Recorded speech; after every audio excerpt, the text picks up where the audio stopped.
Readers Entertainment Radio presents Booklights with your host, author Lisa Kessler. Booklights, where we're shining a light on good books. Hello, everyone. It's the final Monday of June. How is this possible? We're halfway through 2023. What? Anyway, I'm so glad that you guys are here today because we have a special debut author on, and anyone who has listened to me for any amount of time knows that I get so excited about debuts because there is never another book quite like your first one. And a lot of times when your debut novel comes out, authors don't have that, they don't have a big readership yet. And so publishers toss you out there and go, promote your work. And you stand there going, to who? So I always am excited to welcome debut authors on. And you guys are in for a treat because Nancy is so funny. So I can't wait and her book sounds fantastic. So I'm not going to keep babbling. I will read her bio so you can get to know her. Nancy Crochiere. Oh, I should have asked how to say your name. Did I just butcher it, Nancy? You did it perfectly. Yay! Okay. I saw that and I thought, boy, I could have asked and I didn't. Okay. She wrote a humor column about family life for Massachusetts newspapers for 13 years, and her collection of those columns, titled The Motherlode, was a finalist for Forward's Review's Book of the Year in Humor and the Independent Publishers of New England 2014 Book Award. She's a graduate of Middlebury College, and she earned a master's degree in English language and literature from the University of Minnesota. She's an alumna of Grub Street's Novel Incubator program and worked as a developmental editor for various educational publishers. Her essays have appeared in the Boston Globe, Writer's Digest, and WBUR's Cognoscenti blog. Might have butchered that. She began her fiction career with when her daughters were young by penning creative notes to excuse their tardiness at school. With her girls now grown, she lives north of Boston with her husband, a lawyer and marathoner, and a few houseplants that could use just a little more attention. Graceland is her first novel, and you can find out more at her website. I did put a link to her website right there on the Blog Talk site. So if you're listening live or if you're listening later, you can click that and get connected with her and sign up for her newsletter and check out her books. And I don't want to delay anymore. Are you there, Nancy? I know you are because I'm here, and you're much better with pronunciation than you think you are. You did them both great. Oh, yay. Good news. And it's a Monday, too, so kudos to me. Oh, yeah. So I'm so excited about your book. It's called Graceland. Do you want to tell everybody about it and why they should go grab a copy? Sure, yeah. It is, if I were to tell you about Graceland in a sentence, it is the story of a single mom who is forced to chase her Elvis-obsessed mother and her pink-haired teenage daughter to Memphis to stop them from revealing a secret that she's been keeping for 17 years. So that's the log line, or the elevator pitch, as we like to call it, and it's a funny and fast-paced road trip chase, basically, from Boston to Memphis with three women, mother, daughter, grandmother. They're all at odds with one another, and each of them has her own agenda, and each of them, whether or not she is actually aware of it, is sort of searching for self-acceptance, forgiveness, and grace. Oh, I love that. And when I told, my husband is a huge Elvis fan, and when I told him that I was having you on today and that your book is Graceland and it's this road trip to Elvis's house, and I told him, and I'm pretty sure hijinks occur. And he said, if you are under 20 years old, there are always hijinks. So were you inspired by family things with your hijinks that ensue? Sure. I mean, the book is all about family interactions, and as you said in the intro, I was a humor columnist for 13 years, so I wrote about kids, teenagers, even college students. And mother-daughter relationships are at the heart of the book. And as we know, mother-daughter relationships are always just a little tricky. So there are plenty of hijinks involved. There's lots of interesting people they meet along the way, as it said on your promotion stuff on your website. There are some free-range ferrets involved. There are some Elvis impersonators. There are, some soap actors who are a little envious of one of my characters. So there's lots of drama. Oh, I love it. And what inspired you to? I read in your bio that you were in a novel incubator program. Was this something that you cooked up with other people? Did it just pop in your head one day? Our listeners are always curious where the inspiration came for the book. Oh, interesting. Yeah. No, well, Grub Street's novel incubator program is a year-long program where you have to actually start with a first draft. And in this program, you're in it with 10 other people, and you really work and revise and dig into and learn about how to write a novel in this course. But you start with a first draft. So I was actually writing it for a few years before I was in the incubator program. Oh, okay. And yeah. I think the idea started with, as I said, mother-daughter interactions. I was picturing this pink-haired teenage activist who actually feels like she's more close in personality with her grandmother than her mother. She's sort of angry at her mother because she has found out that her mom's keeping secrets and actually has been lying to her all her life about her mystery father. And so she actually bonds more with her grandmother, who is this flamboyant former soap star. Olivia is played a villainess on a long-running soap opera for 45 years, but now she's out of work and she's on oxygen, and she sees she sees basically from here to eternity, and she's trying to figure out what to do with the rest of her life. And the one thing she wants to do is visit Graceland again. So she has to ask her daughter, the single mom, to take her, and Hope can't take her because of this secret that she left in Memphis 17 years ago. So then Olivia coerces her, the pink-haired teenage daughter, wrangles her to go to take her, and off they go, and Hope has no choice but to follow them. So sorry, that was sort of a rambling explanation of what goes on there. But did I get at your original question? What was your original question? Yeah, about what inspired this road trip book. I mean, have you been to Graceland? Did that have anything to do with it?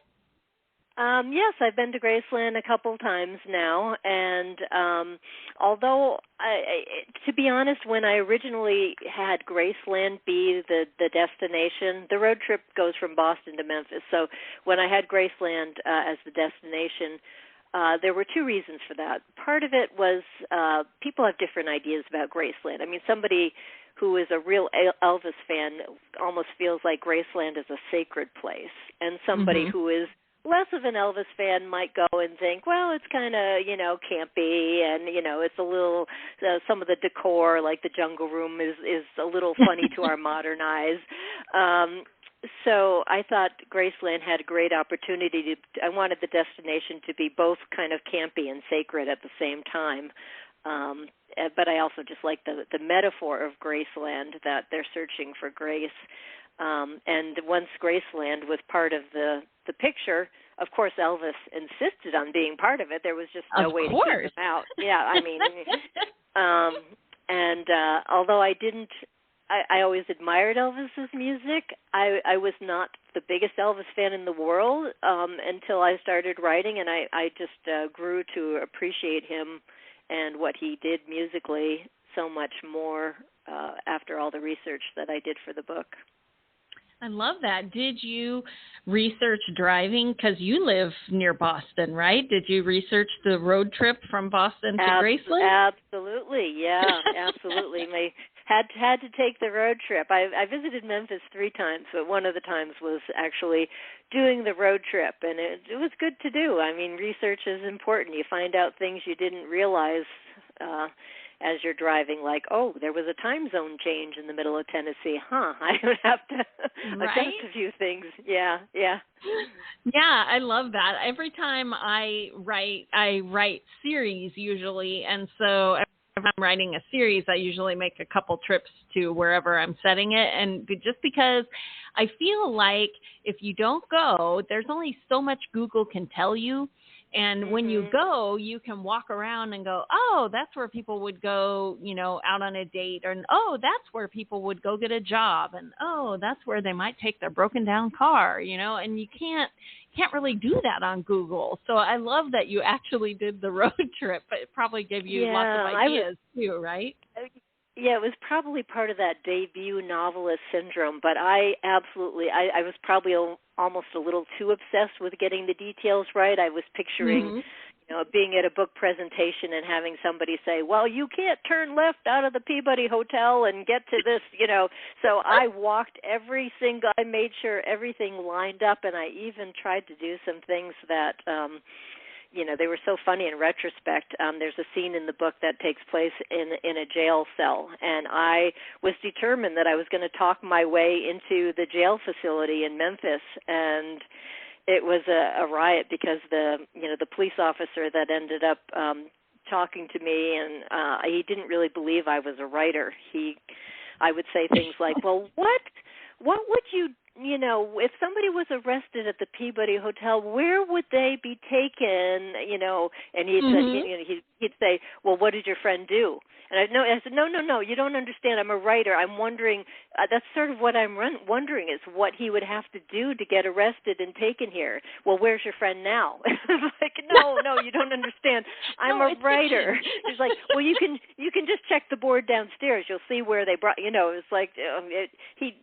Probably had every reason to be suspicious and not buy my story, but it was funny. I love that. And did your husband go along with you on your road trip adventure? Interestingly, no. I went both times with girlfriends, and love it.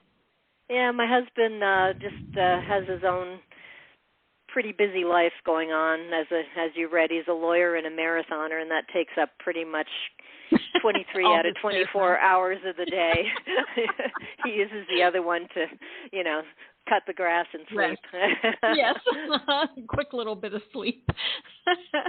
Well, my poor husband, I drag him on all my book research adventure trips, and he's learned to be so patient while we pepper people with questions. Just stand there. You do have to, as the go along person.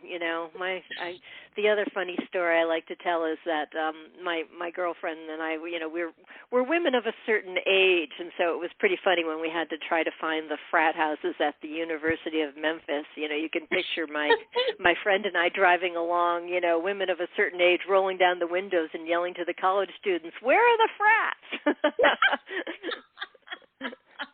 I love it. Well, I was going to ask you, because you wrote essays for so long, what was that shift like for you from writing essays to a novel? When did you decide, I have an idea that's big enough to be a novel? I think I always wanted to write books, and so when my girls were in college, I suddenly, because I'd been writing this column about family life and all the funny stuff that goes on in family life, I suddenly ran out of material. There's a certain amount you can pick on your husband for a certain amount of things, but after a while, I just felt like I can't talk about my family anymore. We've stopped being funny.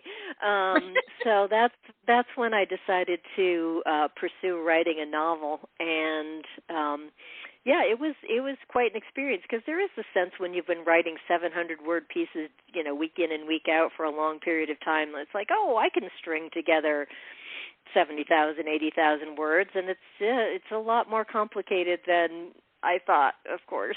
There's obviously novels have to have arcs, they have to have, serious character developments, they have to, be broken down in various ways and have themes and images and all that stuff. So, it's not that I was unfamiliar with that because I was an English major, but it was just new for me to write in that way when I had been writing basically creative nonfiction, I guess maybe we'd call it in my essay. Right. Yeah, it's just a different muscle, right? But in a way, chapters are like, because an essay, same thing. You have to hook them at the beginning, and then you build your story, and then at the end, there's a little twist that makes it feel good, so that you're like, "Whoa, I'm glad I read that," right? So it's kind of the same way with chapters of a book too, Mm-hmm. So you kind of and training. I think it's true, and I think my training and my background in writing those short columns actually did help in terms of like having an arc to the chapters and ending on a strong beat and starting on a catchy new hook. line. A good hook to draw the reader in. Yeah, I love that. Well, what was your writing journey like? Because it sounds like you were writing all through while your kids were home and growing up, but what did it look like when you decided, okay, I'm going to write this novel? Did you, go back to school? Did you find a critique group? Did you, you were obviously in that novel incubator, but you had already written your book by then. So, I'd written what did the it first look draft like for you? anyway. Yeah. No, all of the above that you mentioned. Yeah, I immediately started taking classes, and Grub Street is for people who don't know, it's the writing center in Boston. It's pretty well renowned.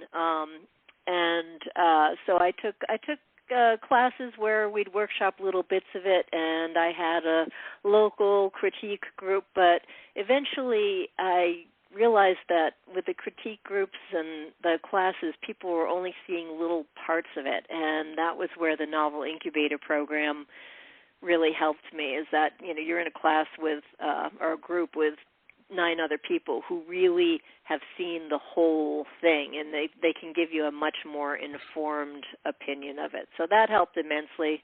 I've had outside readers as well during the process.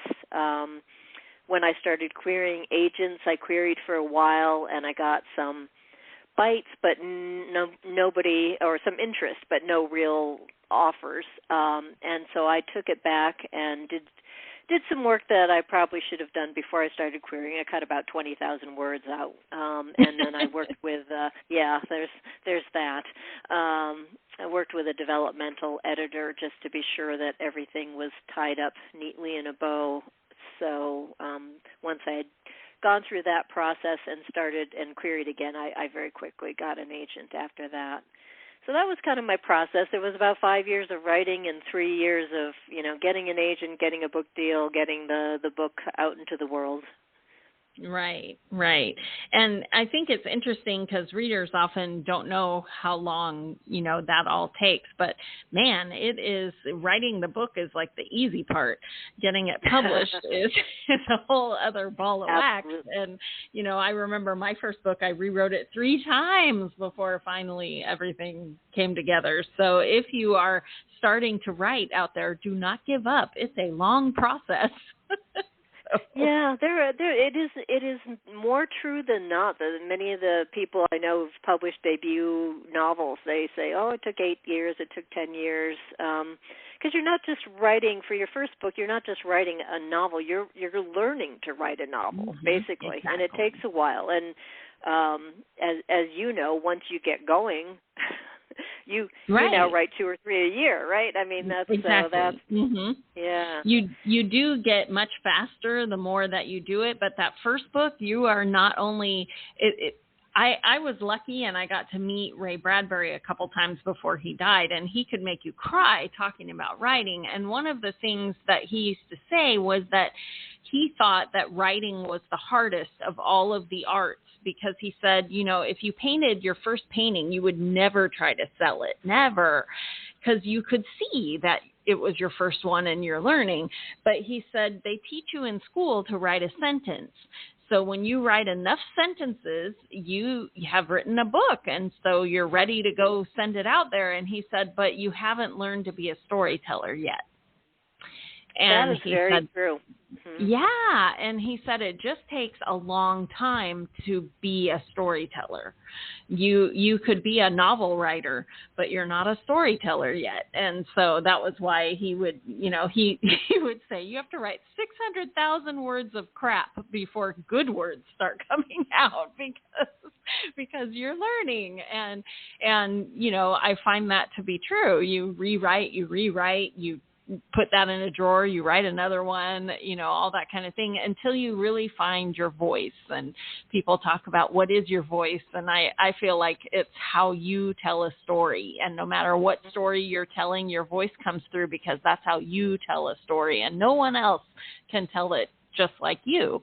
But it takes a while for you to get there because at first you're emulating other people and you're, writing sentences instead of telling a story. And, it is hard. It's hard to get that first book out and get it polished enough that it gets published. And so kudos to you because so many people give up and because it does take a long time. It does, and to your point, yes, I often joke to people that I probably wrote 500,000 words in order to get down to the 80 to 90 or whatever it is that my final book is. 500,000 words. So that could have been 5 other novels, right? But right, exactly. That was how much it took just to sort of learn to write the first one, and you're right. And I always advise writers, too, to workshop. And I know it's hard for some people. There are some people who just feel like I'm going to be crushed if people say, something negative about it. But it's so important to the process because you can't fully see what, right. your own writing. You have to. Exactly. Especially when you're early on as a writer. But you have to get other people's feedback and hopefully those are, kind but knowledgeable people. Right. I had a writer friend when I was still querying and just starting out, and she was so funny because she read my book and she made some notes, and then she told me, she gave me my best writing advice ever. She said, Lisa, you will not be able to travel with this book to tell people what everything means. I was like, oh. That was such good advice because I would see her note and I'd go, well, she did that because, and she goes, then put that on the page. You can't hop out from behind their couch and go, do you see what this means? Like, okay, very good advice. Point. Very true. Yeah. And that's what your readers tell you, is they tell you when you're not being clear, because we know in our head what we're trying to say, but right. Yeah. But sometimes we need that outside feedback of somebody who doesn't know so that we know what we don't have on the page, because often, it's in your head, so it seems totally clear to you, and then on the page it's a little more vague. Mm-hmm. Yeah, I mean, what's interesting too is, my book is came out on audiobook, and I was listening to it, and what you don't realize as a writer is how many different ways there are to read a sentence, or to act out a sentence, because there's 3 voice actresses who do the 3 protagonists, the mother, daughter, and grandmother on this road trip, and just sentences that seemed perfectly clear to me where right. the emphasis should be, and they did it differently. And I don't think that they did anything wrong. It's just our assumption. Well, of course you read it like that. Of course you hear it like that. Right. Yeah, that's so true. And it's when my books came out on audio and I listened, it was amazing to me to hear, because the narrators for audiobooks, I always envisioned that it was just someone reading a book to you. But no. They're acting. And they take your book. It's almost like it's a movie for your head. I love audiobooks now. Me too. Yeah, I've done a great a huge amount of my reading over the past 20 years. I started with books on tape, I think they called it back then, little cassettes. And I listen to it in the car or when I'm doing laundry or washing dishes, anything I don't want to do. It can be improved by listening to a book. For sure, definitely. Well, what's next for you? Is this one, I think this one is a standalone. Are you working on another book now? Yes, you're right. This is a standalone. And yes, I should be working on my other book right now. Instead, I'm focusing a lot of attention and promoting this one, but I will have to turn to it very soon. And I do have another novel in sort of skeletal phase right now, trying to get an outline so that I'm planning to be more of a plotter this time than a pantser. And I guess, my friend told me recently that not everybody understands those terms, but, when I wrote my first novel, I was writing sort of by the seat of my pants. I didn't know exactly where I was going, but now that I know the novel form and the shape and how, narrative arcs work, I think I would like to be a plotter and learn how to write in, 100,000 words rather than 500,000 words to get to the 380 pages that you get to keep. Yes, exactly. Yeah, I'm somewhere in between because I usually know the beginning and the end, but I'm not sure how I'm going to get to the end. And I've tried because I would love to be a plotter. I'm very jealous of my plotter friends who know what they're writing today. But the few times that I have tried to plot, it kills I guess in my brain, it's like, well, now it's a term paper. Now it's homework. I already know how it turns out. And I cannot, everything that I've plotted too much stalled. So I'm just honoring my process now. I've heard that, and that's fair. That's fair. Yeah, I think the ideal thing is probably something in the middle, right? As with everything, it's something a little bit of plotting and a little bit of pantsing. Because I have heard that if you plot too carefully, you can just feel like, well, where's the fun in this? Yeah. Exactly, because usually it's the surprises that always make you go, oh, what's happening? And then you have to write more because you have to know what's happening next. And why did the characters do this? And, and so for me anyway, the discovery is obviously part of my process because that's what keeps me writing. So it's always fun to leave it a little open but even my plotter friends occasionally have a surprise in there that they weren't expecting. And I think that makes writing fun, Yeah, it happens, especially if you're really good at creating very unique characters. My character of Olivia was like that. She always surprised me. She would end up pretending to faint. All of a sudden, she'd be on the floor there. It's like, oh, okay, that was that was a surprise. I love that. This new book that you're writing, is it going to be another like humorous women's fiction type thing? Is that where you see yourself going, or are you hopping genres? I'm not going to genre hop just yet, especially since, I think it will be I think I have a certain style, and I think the book will probably end up being humorous, but I do like the idea of growing as a writer. I mean, I don't know if you've followed Gabrielle Zevin's career, but her recent book, Tomorrow and Tomorrow and Tomorrow, was very different from some of her earlier books, and she actually has done some genre hopping, but I admire her work, and I hope that my next book shows some growth as a writer, but is still in the same basic genre. Yeah. I love it. Well, we're running out of time, so everybody be sure that you run out and grab a copy of Graceland, and when they do and they read it and they're excited, how can they connect with you? Are you on social media? Absolutely, yeah. I'm on Facebook and Instagram and Twitter, and you can always go to my website and leave a comment on that. It's just www.nancycrochiere.com. So all you have to do is know how to spell Crochiere, but you can Google it. Well, I did put a link on the Blog Talk site, so everyone go click that, and you can get in touch with Nancy and find her social medias there as well. Well, thanks so much for being with us today. This was so much fun, and I can't wait to read the book and see what your next book is. Congratulations on your debut. Oh, thanks so much. It was my pleasure to be here. It was delightful chatting with you. I'm going to order one of your books, too, now that I've found out how many you have. I'm very impressed. Aw, thanks. Well, thanks so much for being here, Nancy, and we will talk to you soon. Everyone, go grab Graceland. Thanks for joining us on Booklights. Be sure to connect with us at www.readersentertainment.com for articles, blogs, videos, and podcasts that matter to readers.